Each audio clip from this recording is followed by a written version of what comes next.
Right, good morning everyone, and welcome back from whatever adventure or journey you've been on.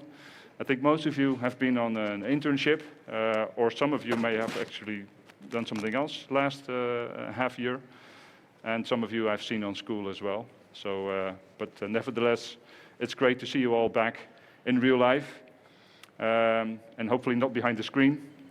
I do know that there's a couple of people amongst us that are behind the screen, so I'm waving to them at home there. The cameraman is over there. We've got a couple of other webcams installed as well, and our technician Koen will operate the cameras and also the audio.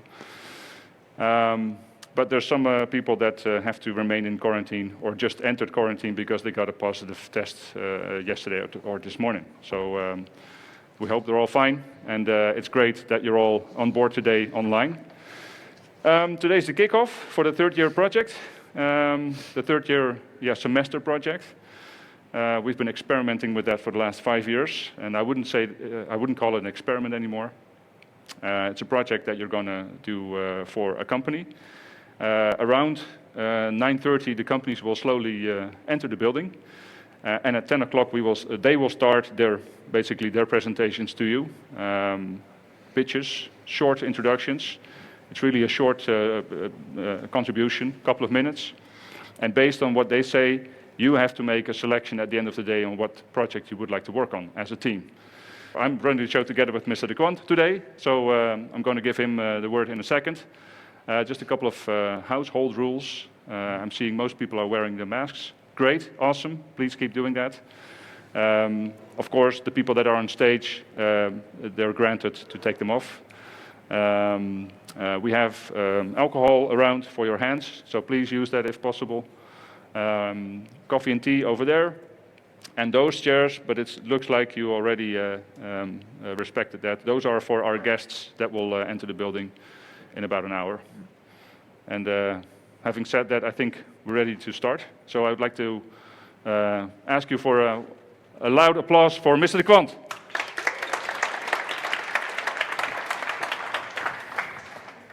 Oké, thank you. Zet jij dadelijk de presentatie? Of? Yes, je klikt hem. Oh. Ligt daar.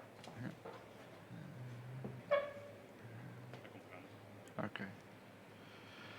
Oké. Koen, de presentatie. Super, dank je. Good morning, everyone. Welcome on this nice kick-off day.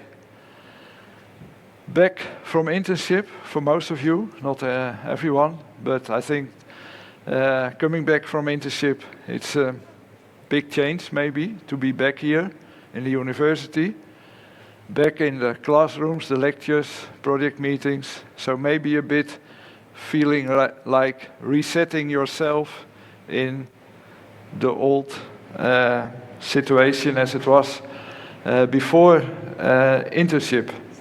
But hopefully that will find its way, and hopefully you will enjoy the upcoming terms. And what about the upcoming terms? Everyone will follow a part of the minor, and next to the minor, today we have the kickoff of the project. And what about the project? Now, first of all,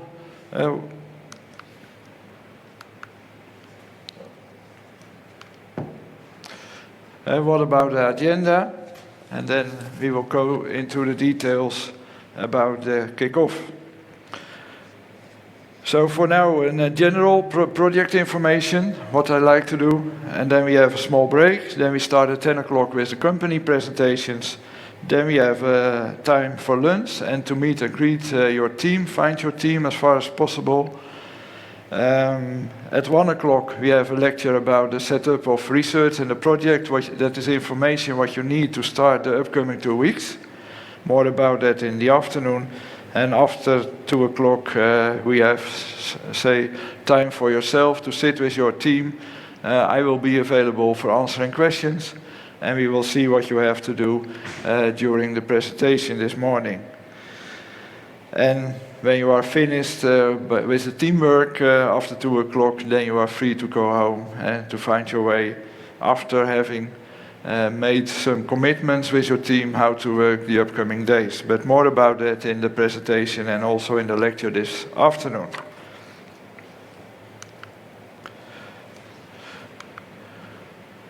Something about the project, and I think it will be a bit different project compared with the previous one from year 1 and year 2.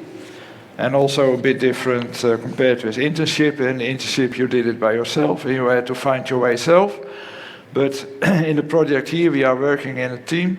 And what is then the big difference and the big challenge? What we will see is that you get an assignment after the whole selection process with a company with an assignment which is quite open.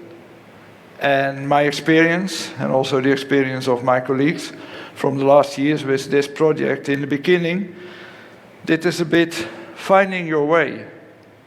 And that is maybe feeling a bit now strange, not so good feeling, maybe a bit feelings of angry, disappointment, willingness, but what? At some moments you will pop up with a lot of energy, but it is part of the process, and I want to mention that. Don't be afraid for that. It is what it is. You have to find with your team the way forward, and the big advantage of it is that it is an open assignment with a lot of options in it to define with your team, with the supervisors of Inholland and of the company, to define the assignment and contents. What will be done and what is in it for you? What do you want to develop yourself in? And what is your contribution in that? So take that space, explore it, and come up with all the questions, discuss it in a meeting, and define it in the project plan and discuss it with the supervisors. But it's good to realize that is in the beginning a bit, it is not, we will not say this is what you have to do and that is what you have to deliver. We do it together in a team. But what I can tell you, and what I have seen from the last years, by the end, and through the process, it feels like going for the finish. And what we have seen is that teams a bit in the say setting of what to do and why this, they became very enthusiastic during the project, and by the end, it was a bit difficult sometimes to stop the team because the project was finished. And that is what we see. And that is maybe good to keep that in mind.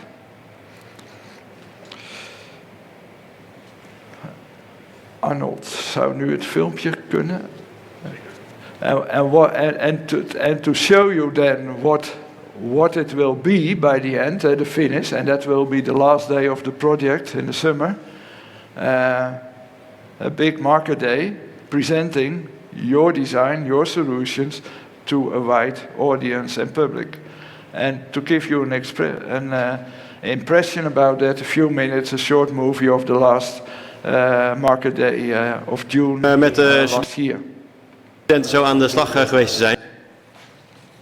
Ja, het is superleuk om met de studenten zo aan de slag geweest te zijn. Well, all the credits for this team because they built a very important shackle of a long chain of technology in our company. Our experience is very positive, so we knew that it wouldn't be easy. It is a rather tough subject. The development in aviation, to electrify small aircraft and to get involved in that. So very exciting both for the students and for us at Inholland. Dus we gaan zeker verder met Inholland. Ja.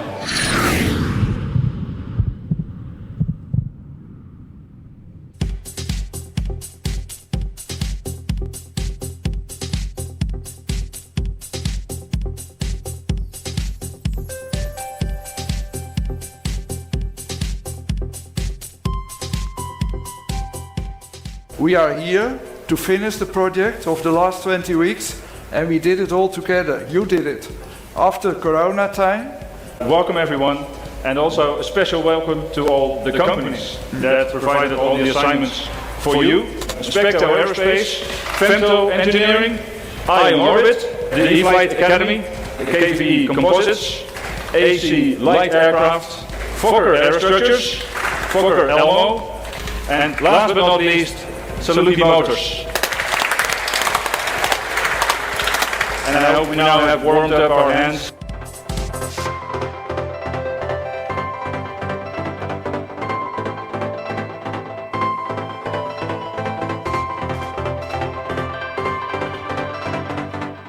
For Fokker Aerostructures, we worked on the aeroseal. So we designed an aeroseal for Fokker with a control surface deflected in positive or negative direction. The skin needs to deform, and this needs to be sealed off from any air that wants to go into the structure. We did this by using a 0% honeycomb structure. It had to be flexible enough to actually reach the tab angle settings, but then, like my colleague said, also stiff enough to resist the aero loads on top of the structure. Finding the materials and the principles that can actually do this was the challenge, actually. This test specimen, this is one of the first samples we made, and it took like about 500 newtons to actually completely plastic deform it and break it. So how did you experience the project? Yeah, I experienced this very positive. So we knew that it wouldn't be easy. It is a rather tough subject, but certainly morphing is going to be part of future. At the moment we are developing our concept, our morphing concept in Clean Sky, in a Clean Sky project. And there is at this moment interest from Airbus also for this concept. So we are thinking about the next job, so to speak. Okay, great. Thank you very much. You're welcome.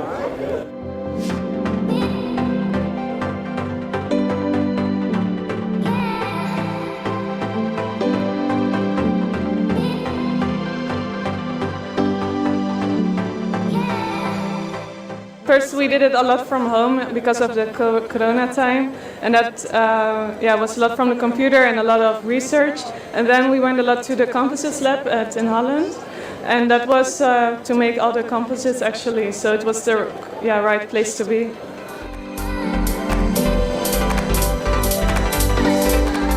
Our project was about designing a thermal management system for the electric Dragonfly aircraft for femto engineering. With femto engineering, we were able to simulate the thermal behavior of the Dragonfly. In cooperation with femto engineering, we received a simulation model in MSim, and from there we got the values of how much heat we need to dissipate. And we came around 5.3 kilowatts of heat, and our top record is 11 kilowatts, so almost a double should be able to work actually.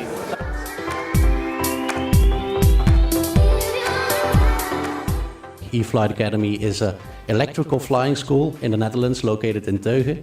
They want force feedback in that simulator, force feedback to use the controls. Ja, het is superleuk om met de studenten zo aan de slag geweest te zijn. Het is voor ons ook nieuw. Voor ons toestel wat wij hebben gekocht ook splinternieuw. Dus we hebben ook heel veel geleerd van wat er allemaal mogelijk is. En zo'n simulator is voor ons heel belangrijk om straks studenten ook op de grond op te leiden. Dus heel leuk om te zien dat er ook 2 verschillende concepten uit zijn gekomen. Heel leerzaam voor ons. En wij willen echt daadwerkelijk met een motor door stick kunnen bewegen. En dus ook heel erg snel vibraties kunnen introduceren in het systeem. Ja, we hebben hier een prototype staan. Als ik nu met mijn vinger tegen de force sensor aanduw, dan voel ik een veerkracht. En kan ik dus, ik heb nu een gesimuleerde veer op de Arduino geschreven. Dus hoe verder ik vanuit mijn center kom, hoe meer kracht ik in de andere richting ervaar. Come fly with us, have a look through that door. We tell you all about control loading, tell you about electrical flying. I think we made some good steps ahead to get involved in that.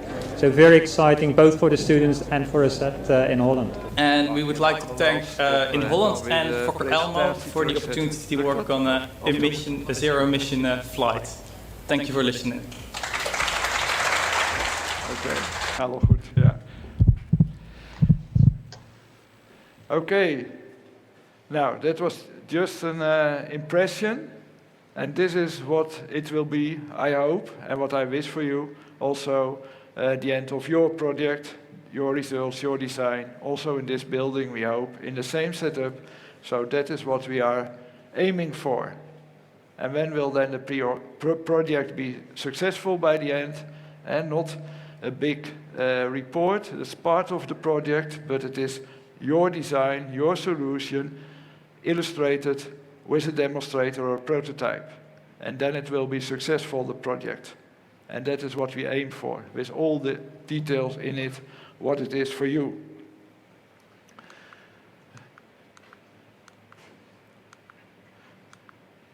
Okay, now, more practical information. All the materials for the project will be collected and published on the Moodle course, this course. Maybe you saw it already on the course, in the course overview in Moodle. After this kick-off, and at the end of the afternoon, I hope to publish all the materials what we have at the moment on Moodle. That will be the project manual, and that will be the assignment descriptions. MS Team, Microsoft Team, will be used for communication only, not for publishing of materials. It is just for communication, recording of lectures, and also for doing your meetings. If you do the meetings online, create your own team with your members and your supervisors, and make a workaround in that. But we leave that up to the teams how to organize that. The official platform is Moodle for all the materials. There is a project manual describing all the things. Please check that, read it carefully. Will be published at the end of the day, with different topics like background, scope, assessment, and so on. I will zoom in a bit on some important points. The focus is your development, and that will also be the basis for the final assessment. It is the team result, that is the basis, but in the assessment we will focus on your individual development and contribution, and that will make your grade. So it will not be a team grade, it is an individual grade based on the team results together. But what we see and what we want, that's only possible if you act as a team. And by acting as a team, you come up with a market stand, what we saw in the movie, and in that, it's all your contribution. And we will coach you on that process by reflecting on your development. How do you develop yourself? What are the tops and the tips? And that's part of the coaching process from the Inholland supervisors. Now, about the scope, it's a real-life assignment. We will see that in the presentations with the companies. So it are all actual assignments just from the floor as it is now in the companies, what they are aiming for in future developments. And you are doing a part for that. So take your challenge in that. Teams of about 5 students, you have already seen it at the team composition. And what we do, we make a design, verified, validated, with a set of methods, more about that in the lecture this afternoon. To start with, it will be manufactured by yourself and it will be tested. And then it will be presented also and discussed to the companies. And they have to accept your design and your product. And the finish will be with a pitch and a demonstration, as you saw in the movie. Now, in itself, what is in it? Different parts, but the focus is on some technical contents. That is all what is in the details and in the design, the hard issues in that. A lot of new areas probably, so you have to find your information and how to apply that and how to set up that then and how to find all the information. Also there's a part of the learning process and how to come up with a real working design. Next to that we will work on your skills development and on your whole professional attitude in it. There is one, and I think that is the most important thing, what we would like to focus on, and also think about it for yourself, discuss it in the team, also with the supervisors. what is in this project for you to develop yourself? So what are your personal learning goals? What do you want to develop as part of your professional development in the study? Think about that, discuss that, and get your tasks in that, in the teams and in the meeting and the whole setup of the project. Now, not to read, but it is in the manual. This is the assessment form, again, based on individual assessment versus the learning outcomes, but check that in the manual and we will discuss that more in detail in the meetings. There's one important requirement, and that is a bit different with the year 2 projects and maybe also with internship, that the project results shall demonstrate selection and application of the applicable methods for literature study, research, design, manufacturing, and testing. So what are the basics below your design? How did you find that? Which methods have been applied? Why did you make those choices, and so on? So that should be very clearly visible as part of the process. Now, the project itself is a semester project, 20 weeks. It is 12 credits. That means that we will work 2 days per week on the project, and we will need that.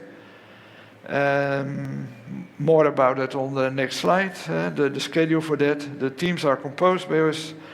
The support of the project is by means of mostly weekly lectures, and they are announced on Moodle. So every week we will try to cover a topic in the afternoon here in the building, half an hour, 50 minutes, and that's it. But just to support you in the whole process.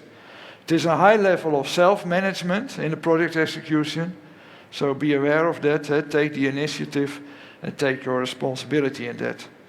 Support yourself also by asking for supporting activities. If you are looking for some topics, you want to know more about that, maybe a workshop about the software program or simulation or what it is, let us know and we will see what we can arrange for that. And go outside, contact the companies, other companies, find your information. Feel free to make contacts in the industries to get information, maybe some sponsoring or what it is. Okay, now the organization itself, maybe you already saw it in the timetable, but please reserve that also in your agenda. Monday and Tuesday are the project days, and Tuesday is the mandatory day here because in the morning we have the meetings. We start at 8:30 till 10:30. Then that is time to have the team meetings with your Inholland supervisor. With the companies, you can discuss that with the company. What are the options to meet the companies? Companies are available. They also will have meetings with you on weekly or bi-weekly basis. But it is all in the organization of the team with the supervisors together to set up also these meetings. But on the Tuesday morning, we have at least the meetings with the Inholland supervisors, and sometimes it will be combined also with the companies. So please be there present. Then there is also from 11:30 till 12:30 class meeting lectures. We do it now in the afternoon, but normally it will be the end of the morning. And in the afternoon there is then all the time to work here together as a team and to use the facilities. And also part of the supervisors will also be available then, walking around, supporting, and so on. So please reserve your agenda. It's not free. Everyone is expected to be here every Tuesday. And on Monday, that is a self-supporting day. In the morning, the API building here is reserved only for you. So in the Monday morning, you can do all what you want here in the building with the lab supporters and see what you need. So please arrange that. Yeah, and our experience is that you need this time So from the beginning, I would say use it, and that will help for the rest of the project to get it done all in time. Now, the companies will be presented at 10 o'clock. We have 10 companies with around 20 assignments and 2 assignments per company. How will we distribute the assignments? Now, that is by a kind of application. What you get now is all the assignments presented in this morning. In this afternoon, you can sit together with your team and then define a top 3 selection from the assignment. So what is in your team, and that is maybe a bit discussion in the team, and I hope you will get a way out of that. Define top 3 of the assignments you prefer. Per assignment of the top 3, give a short motivation, put it in an email, and send it to me. And in that email, add 2 extra assignments, say the 4 and 5. That is without the motivation, but that is then for the reserve list if we are not able to distribute it all about the top 3 selections. Our experience is that 95% that we are able to distribute it for all the teams about that top 3. We cannot promise, but we do our best. Top 3 plus motivation plus 2 extra for the 4 and 5 without motivation. Via email per team sent to me today before 10 o'clock this evening. Then tomorrow we will collect it all and make a distribution out of that. And by ultimately Thursday 12 o'clock you know which assignment it is. And from that moment you can take contact with the Inholland and company supervisor and set up all the things what has to be arranged.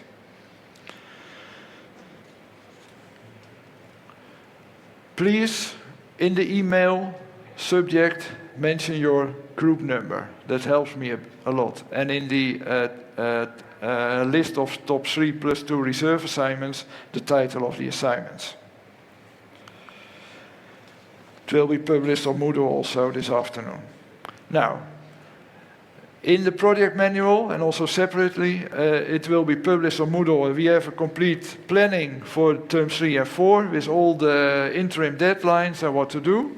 So check that and make that part of your activity planning and project plan. And there is also one thing what I would like to mention now, and please put it already in your agenda. The 5th of July is the last week of the university year, and we need that time till that moment, is the complete day in this building with the pitch, the market, in the afternoon evaluation, feedback about all your results, you get your grade then that day, everything is finished then with small drinks and eating at the end. But sometimes that is a bit confusing because some of you maybe are all planning to leave earlier, what we saw last year. But realize it is one of the last weeks of the university year, and reserve this day in your agenda, the 5th of July, as closure day for the whole project, getting all the things demonstrated and the feedback and your grade then. Okay, nearly finished. What about the startup? Week 1 and 2. Now, that's more if maybe some of your team members are not so good known. Getting acquainted then, to take the time for that also today and all the upcoming days. Check the planning and the deadlines, make your commitments together. Contact your Inholland company supervisor when you know which assignment it is. Set up all the communication for that. Explore the assignment, the company of the stakeholder, the client, the context of the assignment, just by what you have, and it will feel quite open and maybe a bit, what do we have to do, what I told, but dive in it, read information about the topics, set up your first meeting, come up with all your questions to the client, and define it by the end in a problem definition, an assignment description, and all what it is in it, and more about that this afternoon, in your project plan for discussion with the stakeholders. And we aim to get the project plan finished by the end of next week. So the first 2 weeks we work on the exploration, definition, setup of the plan and planning and so on. And from week 3 we dive into the depths, doing all the researching.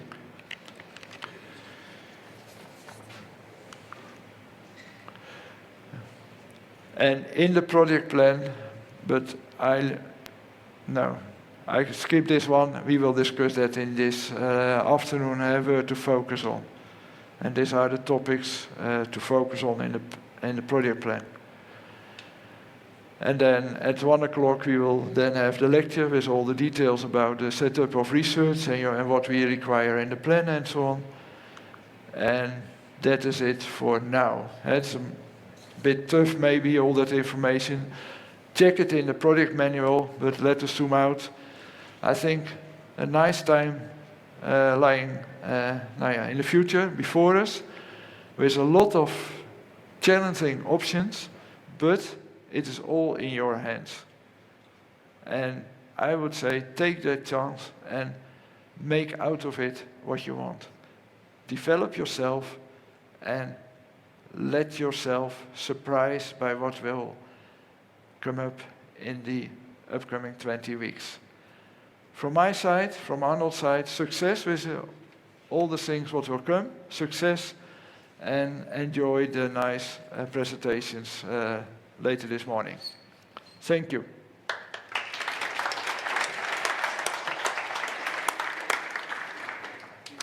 And now we have a break until 10 o'clock, so I would like to ask you to sit back in your chairs again at 10 o'clock, and then we can start with the rest of the program. Thank you.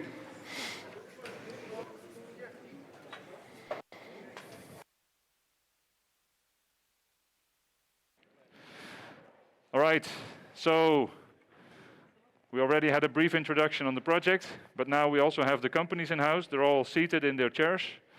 It could be that we are still waiting for one or two, I'm not sure, but they will get in. In a second, I will introduce the first speaker, but just a heads up, we have 14 assignments that you can choose from, spread over 10 companies. 12 companies, I think. So I'm not sure. It's even a puzzle for me. The presentation that will be shown will also be later available on Teams, so you don't have to write everything on paper. It could be that they're using text, which is a bit too small to read on the screen. So if you have your laptop with you or your phone, you can also dial in with Teams and you can zoom in on something specific. I know it's not ideal, but if that's necessary, then you know how to do it. And hopefully we're done around 12 o'clock, but I think we will have a small overshoot. So somewhere between 12 o'clock and 12:30 we should be done, I hope. A small note to the guest speakers for today. Everyone has about 8 minutes in total, including questions, which means if you can keep your story between 5-6 minutes, then you still have like 2 minutes left for questions, if there are any questions. So at the same time, I'm inviting all the students today to come up with good questions if you have them. And I would like to wish you a lot of success and wisdom with paying attention and also trying to make a priority of what assignment you would like to work on. All right, small introduction, small teaser. Keep in mind, this was last year when we were all full in lockdown, and I'm really happy to see that this year that's not the case anymore. So you can see the difference with last year.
right, so first assignment. These are all the assignments. I know the letters are too small, so let me skip to the first speaker of today, which is Mr. Hans van Goosen from Fokker Aerostructures.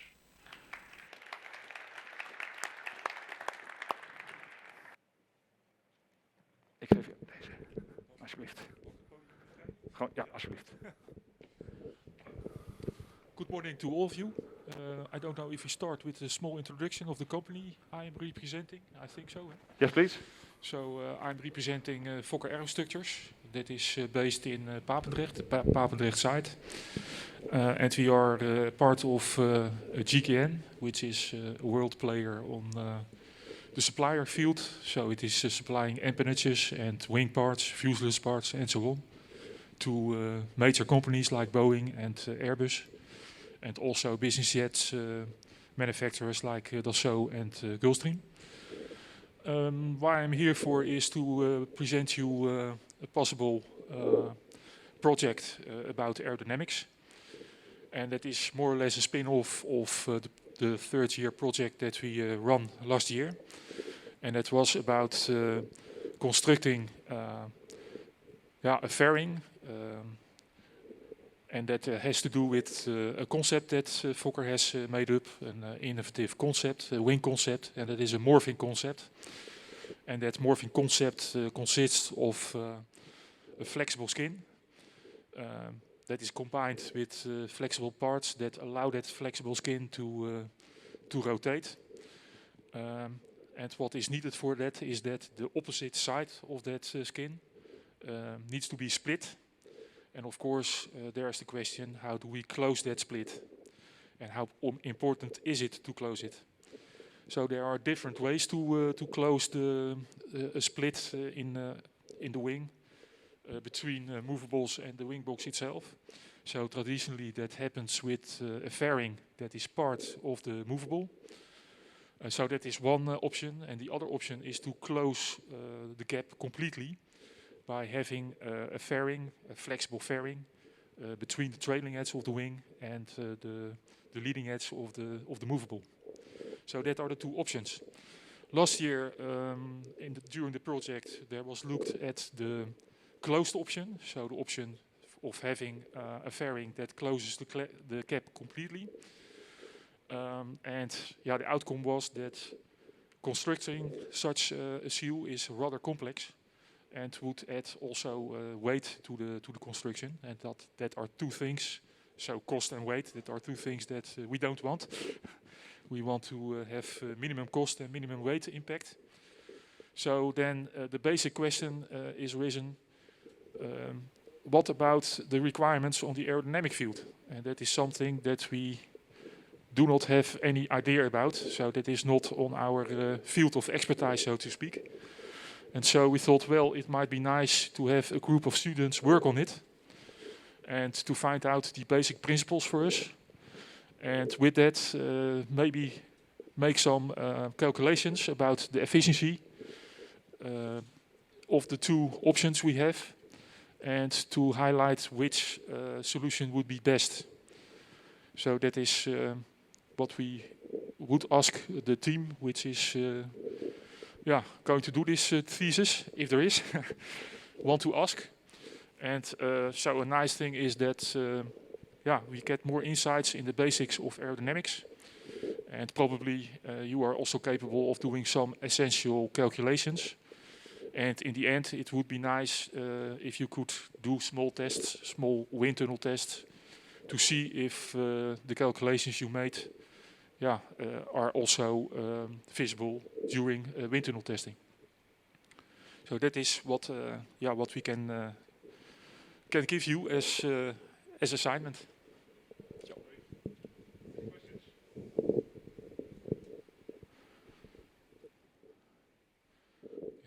Very quiet.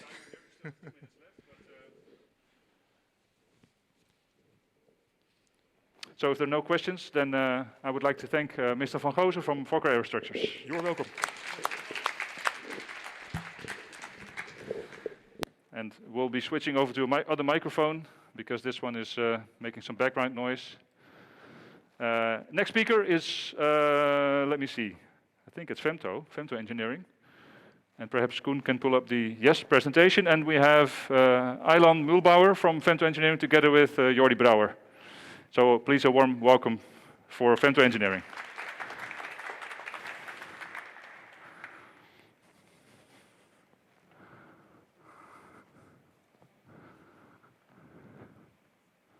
I think that's better. Yes, perfect.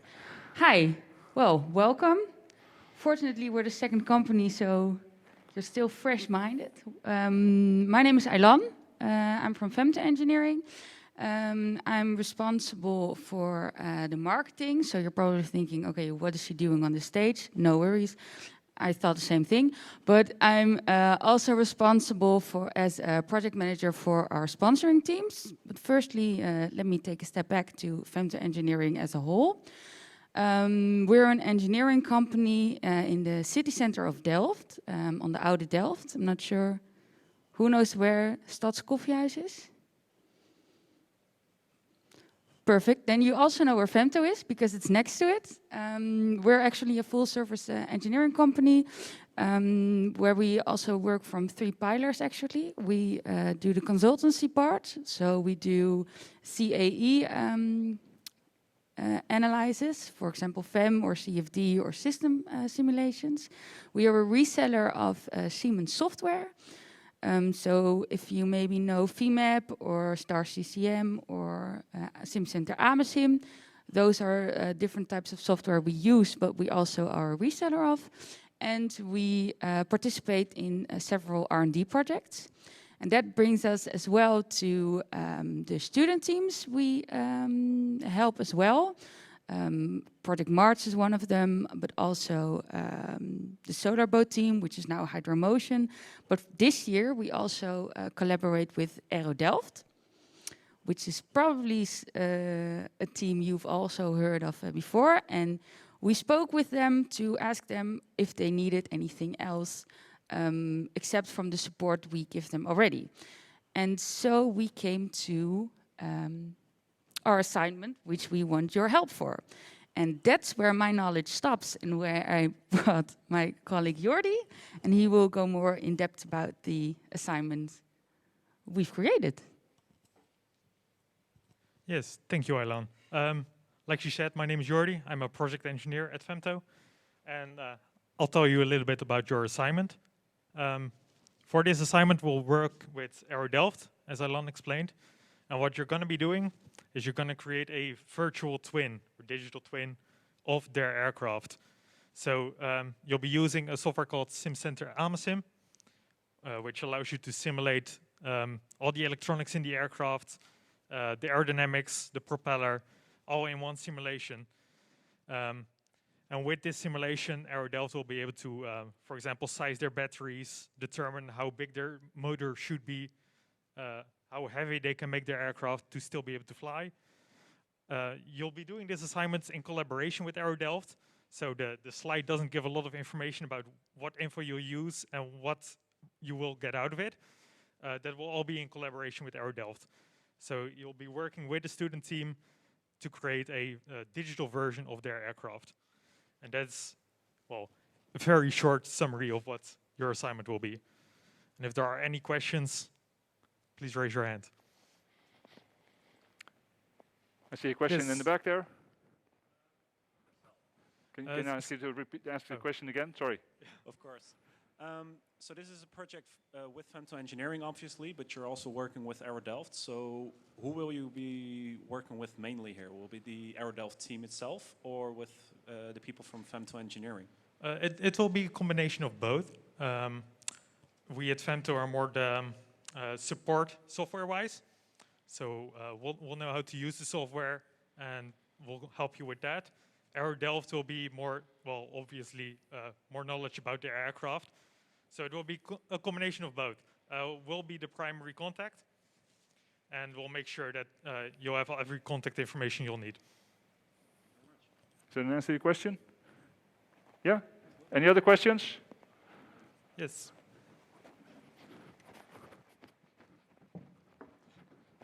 Who was that? Yep, there you go. Well, my question was just, so basically in the assignment we are going to design the mentioned aircraft on software in order to make sure that some specific parts are going to fit on the design. And like, this is more like a yes or no question. But I also wanted to ask also, is there going to be any concrete product in the end, or is it just on the software?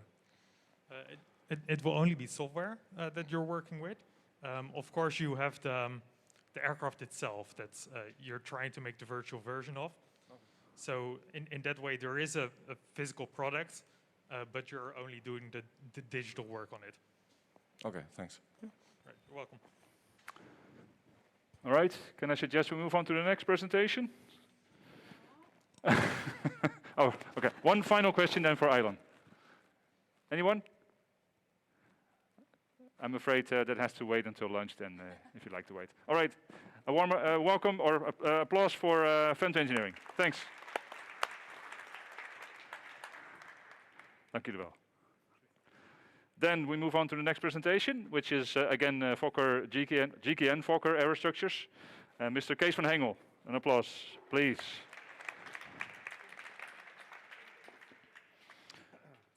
My name is Kees van Hengel, representing GKN Fokker Aerostructures. Thank you, Hans, for starting up the difficult part. A quick show of hands. Who knows GKN by name?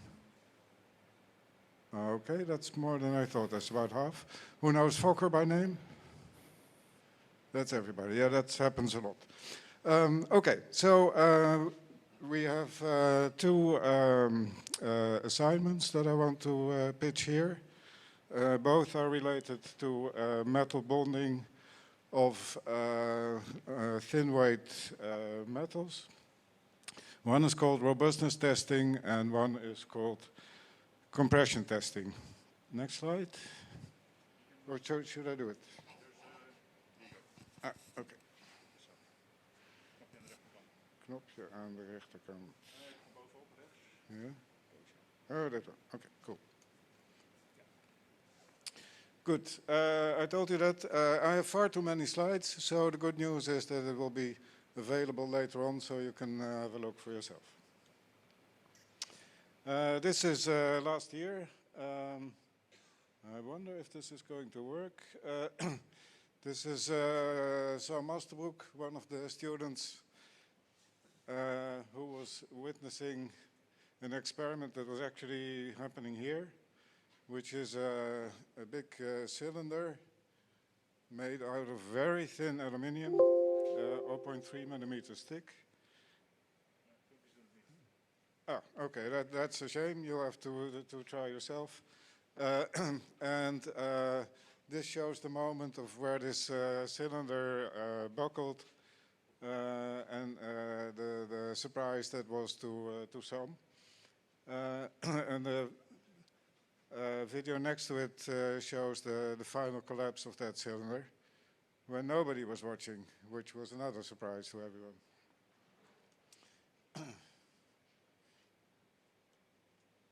So now I should get the next slide or not?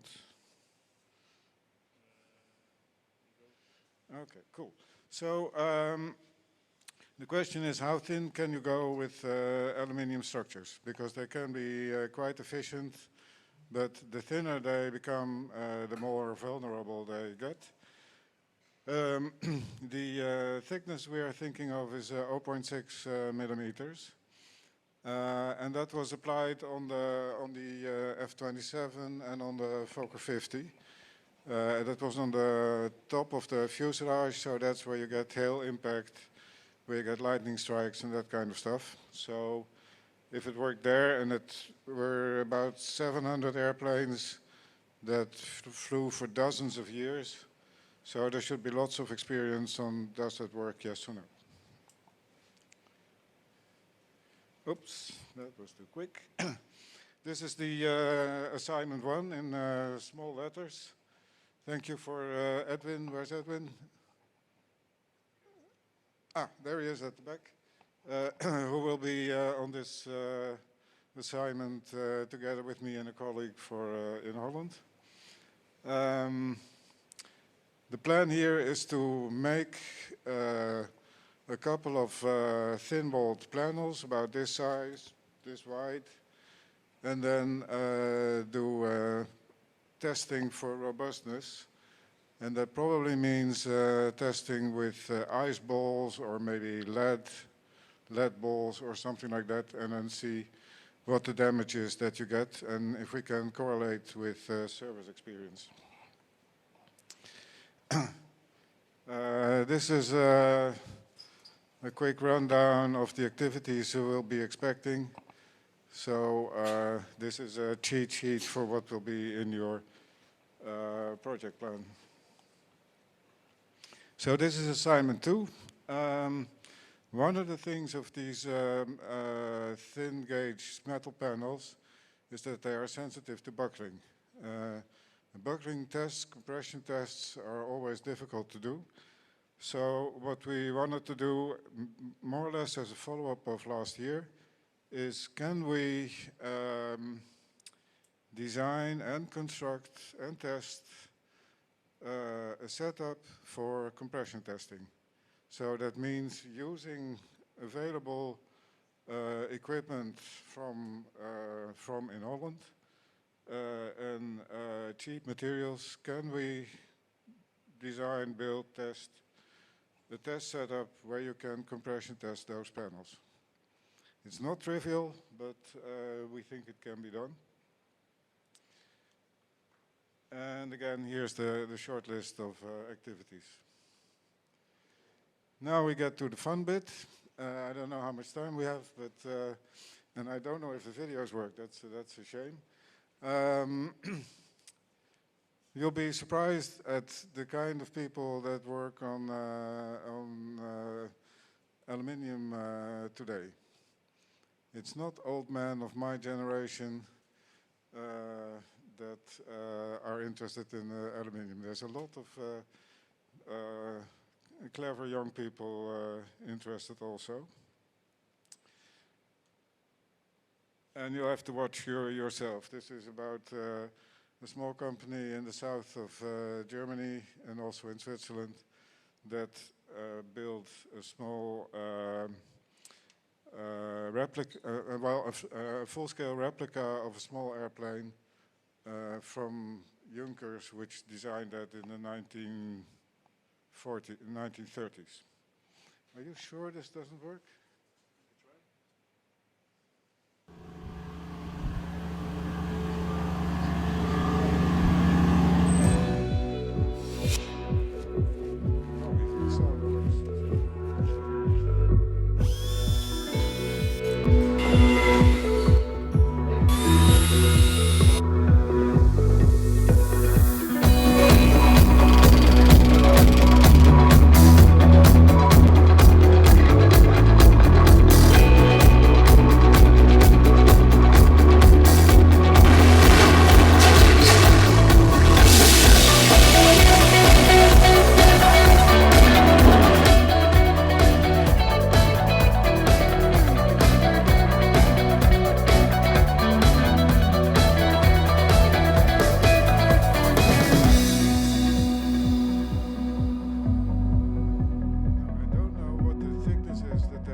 Good. Yeah. Next, exciting stuff happening in the field of electric aviation, of course. Everybody knows here this is going to be the future. May not be so very quick, but and of course composite fuselages and so on, because you have a lot of double curvature and so on. Are you sure? Because could metal be an option? Or maybe I can click. There it is. This one looks surprisingly similar to the other one, doesn't it? and this is the Piaggio Avanti, designed around 1990, I think, and it's an all-metal airplane. You can buy it if you have 8 million euros in your pocket and fly away with it. So metal can be curved also. Here's a couple of examples. It's all about the aerodynamics. Nobody cares about the material. First you care about the aerodynamics, the engine. And here are a couple of metal planes that happened in the past. Probably you don't know this one at the far right. This was called the Brabazon. It was a huge airplane around the 1950s, intended to fly from London to New York against the wind with piston engines. And the fuselage was double curved from front to end. So that was quite an achievement in the middle. And this is, these are some Boeing airplanes that they designed around 1980 with an area-ruled fuselage. Lightning, does this work? No, it doesn't. That's too bad. This movie shows an A380 on approach being hit by lightning. And that happens about once a year on Take a look at this. Emirates Airlines Airbus A380 on approach to London Heathrow hit by lightning. A Londoner named Chris Dawson shot these pictures. He saw clouds gathering. The jet is that new jumbo double-decker, 500 people on board, all fine. Jets are built to get hit by lightning. Their metal skin makes them flying conductors, and several are hit. So composites need protection against lightning also. I don't know if anybody is, how do you call that, knows about this. At this moment, as we speak, there's a huge row between Airbus and Qatar about the surface of their composite airplanes, which is degrading because of paint issues related to the lightning protection scheme. They're talking about hundreds of millions of euros of damage. So this is really an issue. Yep. Okay, compression testing can be incredibly boring because it goes very slowly and only at the end you see something happening. And it can also be very exciting, especially if you have huge cylinders that you have hundreds of tons on. So 2 assignments. If you have any questions, you can ask me now or later until lunch or so. And like I said, looking forward to work with you. On my way. There you go. Okay. Thank you. For the compression testing assignment, what do you expect? Do you expect a setup? Do you expect just a manual into how you would go on and test it, or a testing machine, or is it all up to us? It's the whole thing. So what we expect is that today in 4 or 5 months here, there will be something that's about this high, this wide, this deep, where we can put a small panel in and then compress it, see the buckling go. Oh yeah, I forgot. Apparently you have a DIC system here. So that's a digital image correlation where you make a dot pattern on the surface. You can measure it with stereo cameras and then you can measure the shape. So that would be really helpful if we can get that to work on that system. So it's a bit of a challenging, how do you call it, assignment, but we think it's feasible. Maybe we're too optimistic, huh? But. All right. I think we'll move on to. I have one more question. Hang on, I'll give you a microphone. There you go. Yes, thank you. In a situation that we find a good solution for the method, is this also going to be use for the G5, because I worked before with the G650 and the G5. I know the mold, on the G5 we use the old mold, and it's really difficult to produce, and mistakes are in a small corner also. This is part of technology development for future airplanes.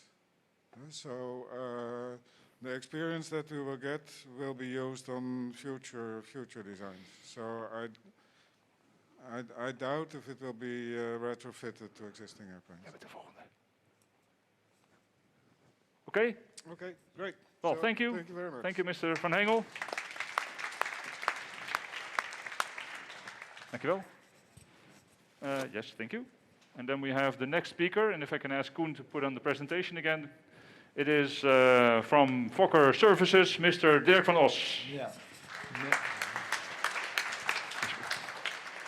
Sorry for a small interruption, sorry. Yep. But because it is quite difficult to read it all, I have published the assignments on Moodle. So if you have your laptop with you or your mobile, Moodle, the project environment with the tab assignment, there's a PDF with all the slides also, then you can zoom in. Maybe that's a bit helpful because it's very difficult to see it from a distance. So. Yep, thank you. Yeah, sorry, that's it. Yeah. Okay, good morning, everyone. Let's introduce myself first. My name is Dirk van Os. I work for Fokker Services. Microfoon bij je mond hoor. Dichterbij. Ja. I work for Fokker Services, and that is another Fokker than the GKN Fokker because we got another owner last year, so we are now more independent. I tell you something about my background. I've been flight test engineer for Fokker Aircraft and later for Fokker Services for more than 30 years. I've been involved in many test programs, and you here see a few photographs how the test equipment looked like in those days. That was very big, very complex, and we had in most projects 2 engineers on board who took care of the recording system, and it was using tape that has to be changed, and it was very complicated.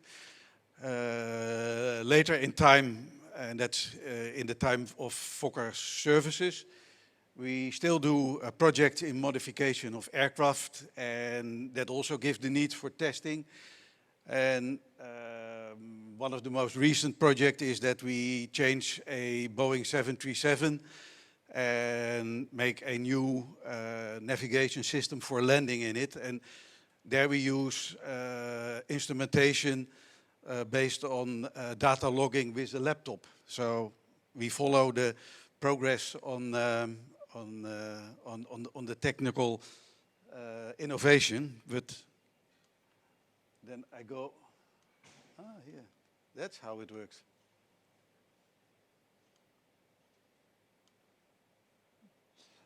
Yeah, then I had the opportunity to look how other companies are doing it in these modern days. And I've been to Black Shape, manufacturer of light aircraft in Italy. They make training aircraft. You see here the picture of one of their beautiful aircraft. And there they did flight testing in a complete other way than we were used to. It is a small aircraft, so they made use of a data acquisition system, a very small system, box that big. Data logging on an SSD card, and that is the innovative thing, they made extensive use of telemetry. And that made it possible that the aircraft was only flying with one pilot, and the flight test engineer who was supporting the project was on the ground in a control room together with other specialists, and they were supporting the test program from the ground and helping the test pilot to conduct the test.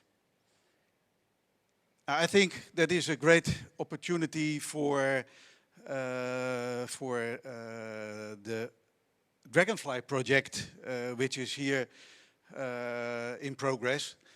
And the assignment from Fokker Services is to support the development of a data acquisition system for that aircraft, which makes use of telemetry.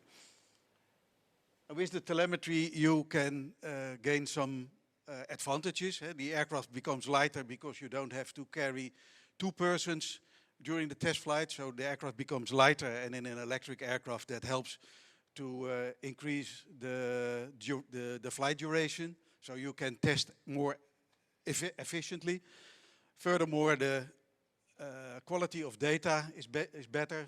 You have recorded data instead of the old-fashioned way where you make handmade notes of speed and all the parameters. The risk is lower because you have the opportunity to monitor critical parameters in a better way than you could do it with 2 persons on board of a moving aircraft. The test execution is safer, there is less exposure, you have only 1 person on board and no 2. And I think another very important thing is it gives a better interaction between all the members of the team. If you can follow the test on the ground as a student, you learn more than that you have to hear in the debriefing the results of a flight. Now the project is about the design of a data acquisition system for the test program required for that aircraft. And that means that you have to create an overview, an idea of all the tests necessary for the test program of such an airplane. And then you have to think of test requirements with regard to the design objectives. You have an idea why you change the plane into an electric plane, so you want to know afterwards that the design objectives are met or not fully met. So you have to test to figure out. And in aviation, everything has to be tested for flight safety. You have to comply with certification regulation, and that also requires a lot of testing. So that are the 2 big reasons to perform a test program. And when you design a data acquisition and recording system, then you have to think in advance on which parameters has to be recorded. So that is one of the first steps in the design, that you have to look into the requirements and figure out what kind of tests are required. You have to think of the analysis and what you want to prove afterwards. We have to show compliance to EASA, and then you have to make analysis and prove that the aircraft is okay. So you have to think in advance what you need for that. Parameters, sample rate, etc., etc. And the other part of the of your task will be a look into the type of system. You can look to commercial available systems, but you also can look to components to build your own data acquisition system. So in the preliminary design phase, you have to make those choices and come up with a solution. I'm just finished. Any questions?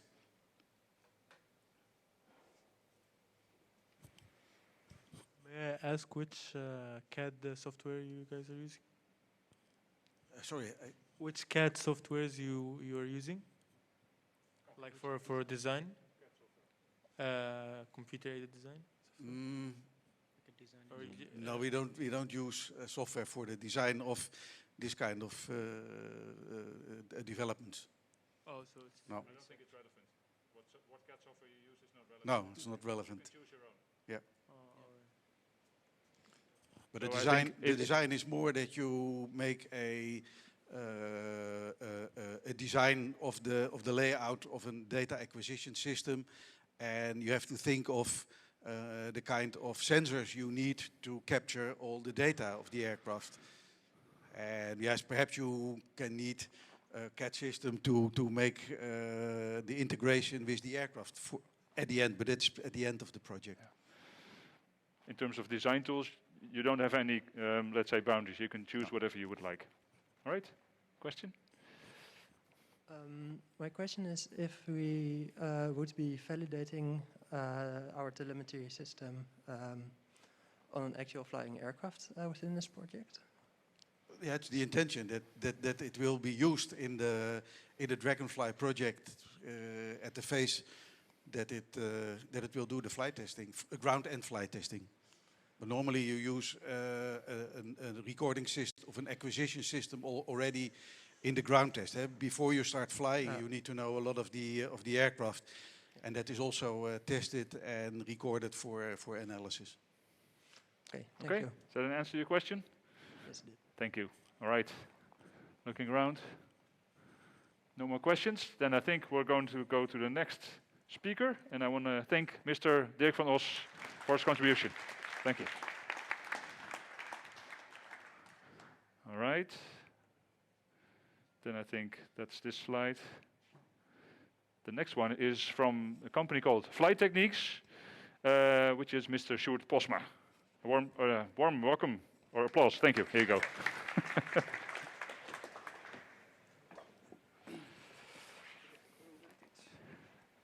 Ja, hij staat al op de eerste. Yeah, good morning, everybody. My name is Sjoerd Postma, and representing Flight Techniques, but I tell you a little bit about the background because Flight Techniques is basically my own company.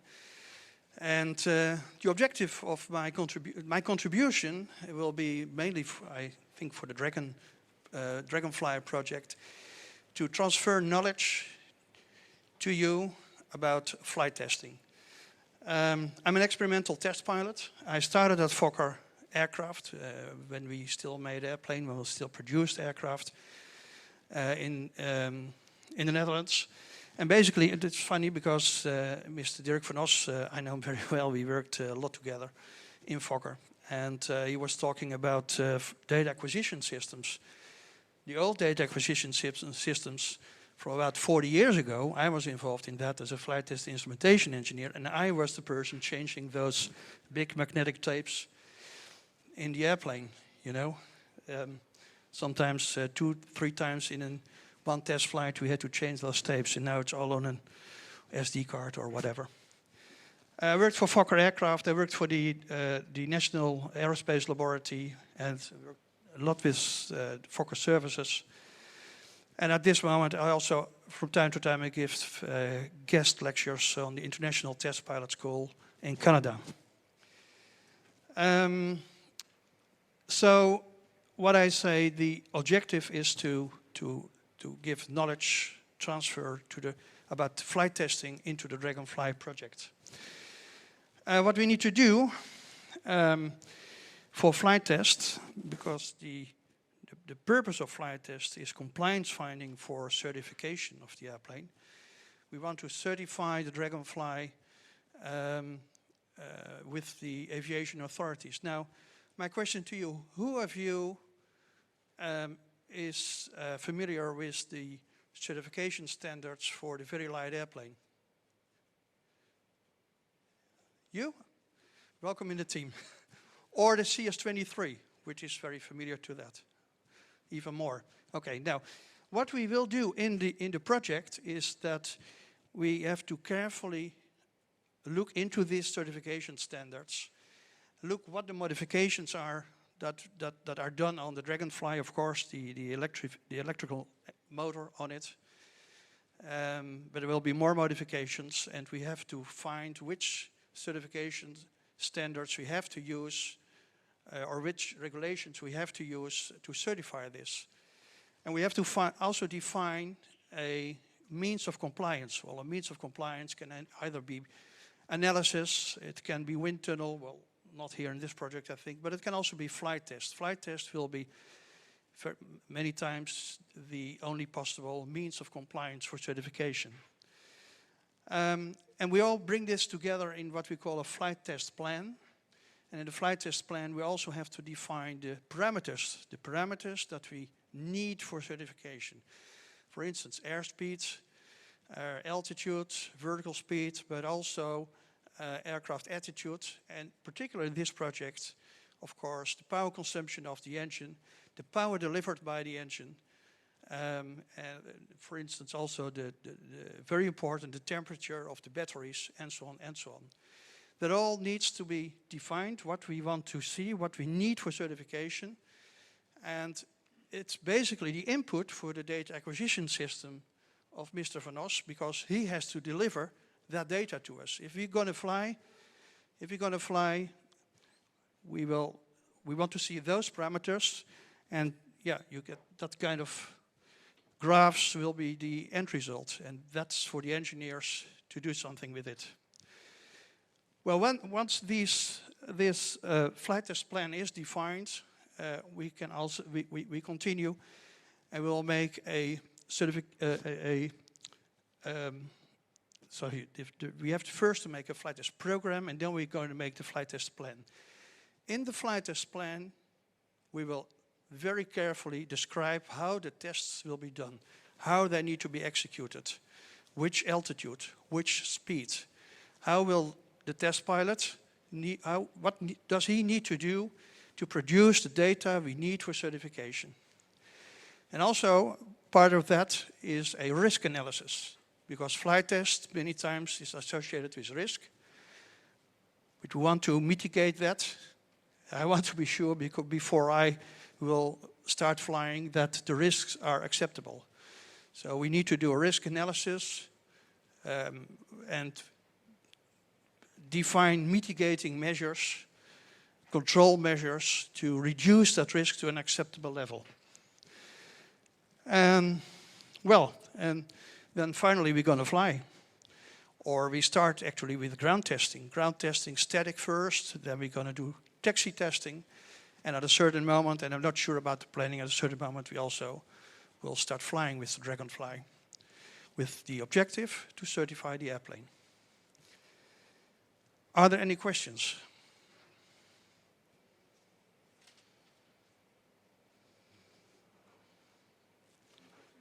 Then it was either very clear or very unclear. And should there be any questions, then please approach Mr. Posma at the end of the presentation today. Thank you very much. Thanks for your attention. Thank you. And then we have the NLR, represented by Mr. Rens Ubels. Hij staat aan. Yes. Ja, nog een aparte presentatie. Good morning. I'm Rens Ubels from, as we now are called Royal Netherlands Aerospace Center. We still use the abbreviation NLR because that's well known. Yeah, this part doesn't work with the... Oh, I can help you with okay, great, yes. Okay, as mentioned by a previous speaker, in aerospace we have to go green. And one of the ways to do that is to use hydrogen. We have, of course, two types of hydrogen. We have liquid and in the gas shape. And for this assignment, for the gas shape, we are thinking hydrogen gas. We are thinking about drones and small aircrafts. And for liquid nitrogen, we are looking for the larger passenger aircrafts and also for the intermediate ranges. What you see on the slide are two types of drones. We have at NLR, we call it the Hydra 1 and the Hydra 2. The Hydra 1 is already flying with hydrogen gas. And we are now developing the Hydra 2, which we want to use for liquid hydrogen. Yeah, next one. So the green hydrogen is seen as an alternative fuel for aircraft, which is quite nice because the energy density of hydrogen is triple as high as the current kerosene. You can use hydrogen in the gas turbines, but you can also use it as electrical energy in fuel cells. Well, below there are a few numbers for liquid and for gas, hydrogen gas. And then you see that especially the density is indeed triple as high in the liquid shape.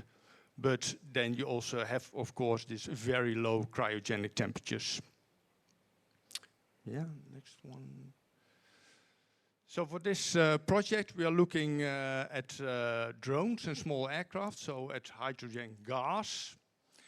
And what we are looking for, or what our main goal is, so we have flown with hydrogen gas in our drones, but we also have an electrical small aircraft at NLR, and that one is now flying on batteries, but we would like to have a range extender based on hydrogen gas. And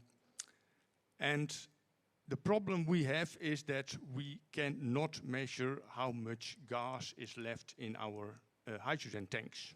So that is the assignment. Next one. So this is principle, the principle of how it could work in this case a drone. So you have your hydrogen tank, which has a pressure regulator, and it feeds the fuel cells, and then you generate your electrical power for your drone. Hydrogen has, of course, a safety issue. Which is for liquid nitrogen a little bit higher than for gas, but it's still, it's still very explosive, and it's also it's very light, so it's gone before you know it. Yeah. So what our assignment is that we would like to develop or see the development of a gauging measurement system for the pipistrel, that's the electrical aircraft, range extender. Because now when we are flying with drones with hydrogen gas, then we use more or less pressure as a sort of an indicator. But, and we fly relatively short ranges because we don't want our drone to crash. But we would like to have a measurement system which really gives a good indication how much hydrogen gas is still in our tanks.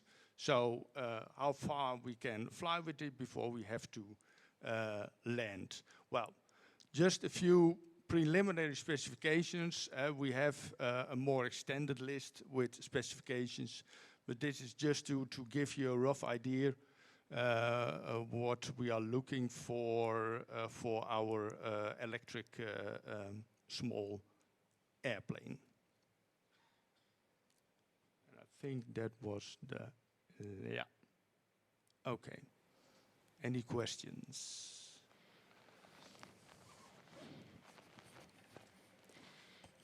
Hi, so my question is, the range extender, will it be added to the plane or will it be a replacement for the existing batteries? It will be added to the plane. Okay. So we have the batteries, and then we have, that's why we call the range extender. Yeah. And so we can use then the nitrogen gas to extend the range of the aircraft. Yeah. All right, thank you. Any more questions? One in the back, give me a second.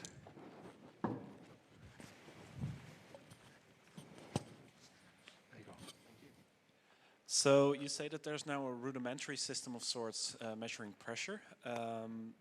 Why is it rudimentary? Is it just not very accurate, or is there like a problem with measuring using pressure? No, no. It's so we can. What we do, we measure the tank pressure, but we have the feeling that we are a bit too conservative. So and that's why we'd like to have a more accurate system. Especially, for instance, for an aircraft, you could have two lower limits. So one limit just for a safe landing. But for instance, when you have to taxi in the air because you're not allowed to land, then you also would like to know what is really your lower limit.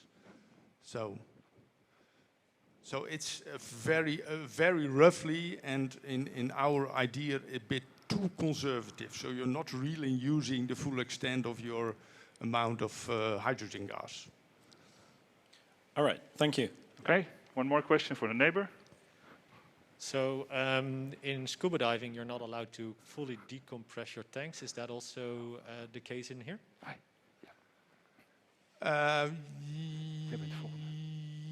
Yeah, well, at a certain moment you just come to the atmospherical pressure, so then you're done and empty. Yeah, obviously, but just in case, Yeah. like for scuba diving, you have to, I think, 50 or 70 bar minimum in your tank left before you actually fill it. So is that also here the case? Well, that could be. Yeah, well, that's one of the topics to find out. So that's why I mentioned 1 to 700 bars, but maybe this one is maybe too low. All right, we're going to move to the next presentation. I Okay. want to thank Mr. Ubels. Yeah, you're welcome. And the next speaker is from our neighbor next door, down the street, I would say, from SemXL, Mr. Kjeld van Rijswijk. Howdy, neighbors. My name is Kjeld van Rijswijk. I'm an aerospace engineer, like some of you are, and some of you aspire to be. I'm in manufacturing, we're in manufacturing, and that gets as close to precision engineering as you asked me to be. I'm really happy that this combination is now alive and kicking here in Holland. At SemXL, let me just check. We are bringing together the work of industry, the research of the researchers of the TU Delft, the innovation of the hogescholen, and trying to get students as much as possible a relevant education challenge opportunity. Okay, what we said is, let's put a very exciting and challenging sector, aerospace, with very much one of the spear focus areas in the region here, advanced robotics and AI. Let's put them all together. Let's put up a lab that's about twice the size of this hall. Let's put talent together and see where we're getting there. And it's been awesome so far. We focus on manufacturing automation to high precision, high quality standards, but we try to figure out as much as possible what can advanced robotics and AI help us. How can AI help us with minimizing the amount of manual programming? How can AI and clever software help us to enhance the precision of robots in the manufacturing environment that aerospace requires?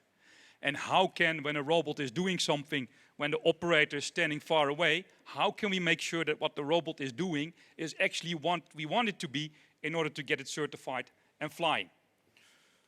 Yeah, so under one roof, we are doing projects with industry partners and TNO. We have several PhDs doing their research on material science, on data, on sensor systems. And we have a whole army of minor students, graduation students, thesis students at WO and HBO level. And I'm hoping to get you guys, give you the opportunity to join this. Just a quick example of the type of projects that we're doing. At this moment, we are starting the assembly of a 4x8 meter fuselage panel. That's about a third the size of the fuselage that is outside there. We're doing this with our advanced robotic gantry system. We got Airbus engineers, we got GKN engineers, and my own technical team with software engineers, mechatronic engineers, and robotics engineers working together to see how in Europe can we manufacture the aircraft of the future that is greener and cost competitive compared to the rest of the world. And the nice thing is, everybody works on the same infrastructure, benefiting from the best infrastructure that is available, and everybody that contributes something from a project, it's taking up into the toolbox. So slowly but surely, we're building up the biggest and coolest robotics toolbox there is in, well, wherever you want to say it, Netherlands or Europe. Okay. Just a quick picture to show you the size of that, because we previously had the idea of putting it in this building. You might have been aware of that. What you see here, the gantry system and the fuselage would pretty much span from this side to the other side. to give you an idea how big it is, I've seen some familiar faces here in the audience. So, 1, okay, 2, there you go, to give you an idea. We're developing this toolbox. And we have 2 project opportunities here. One, what we see is when a robot manufactures a layup, the operator is away from the layup, so when we talk about fiber placement or these type of processes. And what we're looking for is a team who takes up the challenge to say, when the robot is making a layup, and we're digitizing that layup, how can we project that via AR, that from a distance the operator can actually see the layup that is being made? Because normally you're doing it manually, you're close to the product, but if you're far away, how do we get that quality assurance loop closed? Yeah, so it's augmented reality, projection of an actual layup, and how do we get that at a certain level of accuracy? Second one is, you can imagine that if you are using a robotic system at a 10-meter distance, to get to sub-millimeter accuracy, that's a challenge. You need a system that is calibrated.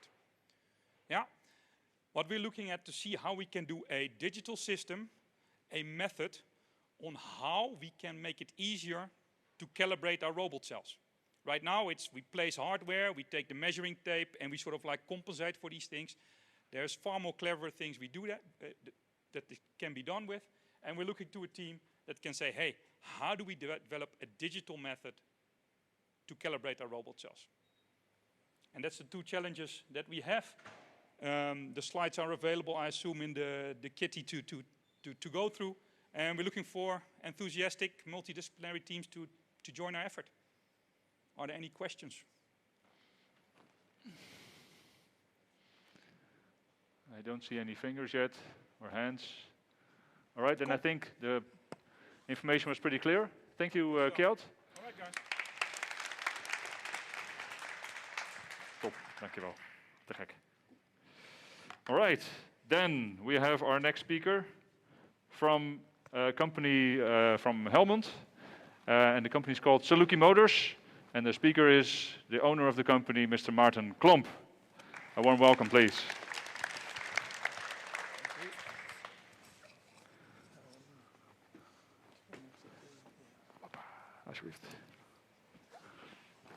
Hi, good morning. Yes, I'm Maarten Klomp, the founder of Saluki Motors. Company has been started about 6 years ago. I think many of you have already seen the motors that we create. There's one on the test stand here in the back on the propeller. Of course, electric motors are the future. They are very efficient, potentially also very quiet in combination with propellers. And yeah, I think the best motivation to start a company, at least in my mind, is that you see you can do better. So we are building motors in the Netherlands with integrated power electronics, and we want to be the best in efficiency, in power density, so a lot of horsepower per kilogram, per liter.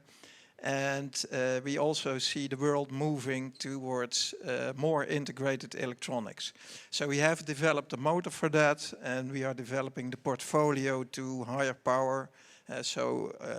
More like you think of 200 kilowatts, 500 kilowatts, even we are working on megawatt systems. But the assignment for the students is about testing. Of course, there's a lot of testing needed, certainly in the aerospace technology, where you need certification of your products. So we want to build a test stand, and this test stand is needed to do durability testing. Mainly, among others. Also thermal, cycling, you see we need to test with low temperatures, high temperatures, a lot of hours, and therefore we need more than a propeller test stand. We need actually a system that has let's say a torque motor against the Saluki motor. And for that we use also, I think we can learn from that, the competition.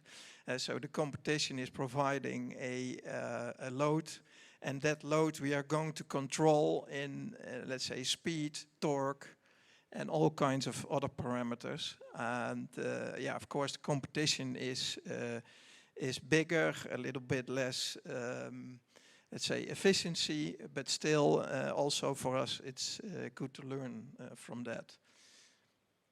So oh,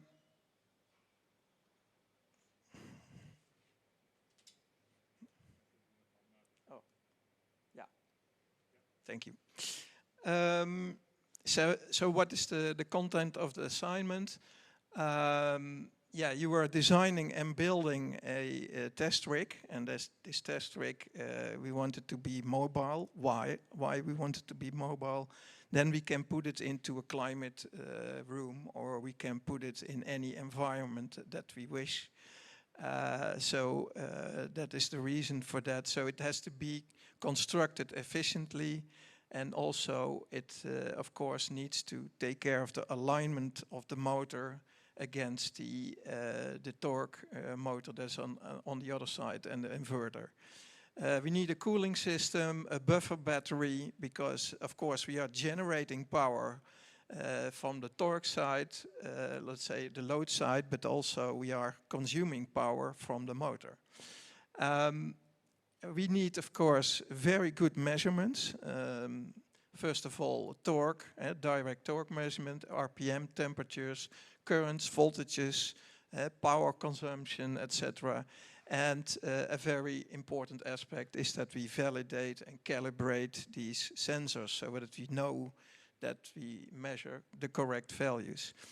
We have to design and implement an ECU to control the motor and the Saluki motor and the load motor. Also set point control of that, implement data logging and data presentation, and also implement automation, because we want to run it unmanned. So meaning for days in sequential, or hours in a block, or in, let's say, with preset profiles and cycles. So you're going to learn also a lot about how electric motors work, how they are set up, how they are controlled, and what the characteristics of these beautiful engines are. So that is the content of the assignment, and I hope you you can make a contribution for us to set up such a test rig. Thank you. Questions? Any questions?